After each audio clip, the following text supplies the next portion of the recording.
Hi friends, ఈరోజు మనం గుమ్మడికాయతోటి fry ఎలా చేసుకోవాలో చూసిద్దాం. వచ్చేసేయండి. ఇక్కడ గుమ్మడికాయ అనేది ఆరోగ్యానికి చాలా మంచిది కదా. ఎప్పుడు కంటిన్యూగా గుమ్మడికాయలు దొరకవు, మనకు దొరికినప్పుడే చాలా రకాలు వండేసుకోవాలన్నమాట. దానికోసం ఇలా పొట్టు నీట్గా తీసేసి కట్ చేసుకోవాలి. ఇలా చిన్న ముక్కల్లాగా కోసుకోవాలన్నమాట. అప్పుడే చాలా బాగుంటుంది వేపుడు చేసుకుంటే తినడానికి. ఆ తర్వాత నీట్గా కట్ చేసుకున్నాక కుక్కర్ తీసుకొని ఆ కుక్కర్లోకి మన ముక్కలన్నిటినీ కూడా ఇలా వేసేసుకోవాలి.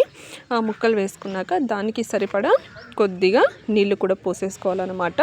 ఆ తర్వాత అందులోకి కొద్దిగా ఉప్పు, టేస్ట్కి సరిపడా ఉప్పు కూడా వేసేసి స్టవ్ ఆన్ చేసేసుకోవడమే. జస్ట్ 2 విజిల్సేనండి, బాగా గుర్తుపెట్టుకోండి. మరీ లేతకాయ అయితే 1 విజిల్ చాలు, ముదిరికాయ అయితే 2 విజిల్స్ పెట్టేసుకోవాలన్నమాట. చూడొచ్చు ఇక్కడ ఎంత బాగా అవి మగ్గిపోయాయి అనేసి, ఉడికిపోయాయి కదా బాగా, చాలా మెత్తగా. చూడొచ్చు ఇక్కడ 2 విజిల్స్కే ఇంత మెత్తగా ఉడికిపోయాయి అన్నమాట.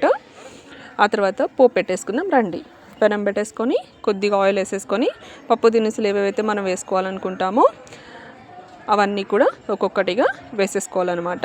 ఆ తర్వాత ఆనియన్ ఒకటి, కరివేపాకు, అంతేనండి, ఇంకేమీ లేదు. అవి కొంచెం బాగా వేయించుకున్న తర్వాత ఇందాక ఉడికించి పెట్టుకున్నటువంటి ఈ ముక్కలన్నిటినీ కూడా అందులోకి వేసేసుకొని ఉడికించుకోవాలి. అలా ఉడికించుకున్న తర్వాత ఆల్రెడీ మీకు చెప్పాను ఇంతకుముందు కూడా పొడి దంచి పెట్టుకుంటాను అనేసి, ఆ పొడి మొత్తాన్ని కూడా, పల్లీల పొడి మొత్తాన్ని కూడా ఇందులోకి వేసేసుకొని బాగా కలిపేసుకోవాలన్నమాట. అంతేనండి, చాలా సింపుల్, ఈజీగా టేస్టీ రెసిపీ. రసం పెట్టుకొని, పప్పు పెట్టుకొని కాంబినేషన్ చేసుకుంటే చాలా బాగుంటుంది. ఇలాంటి వీడియోల కోసం మా ఛానల్ని సబ్స్క్రైబ్ చేసుకోండి.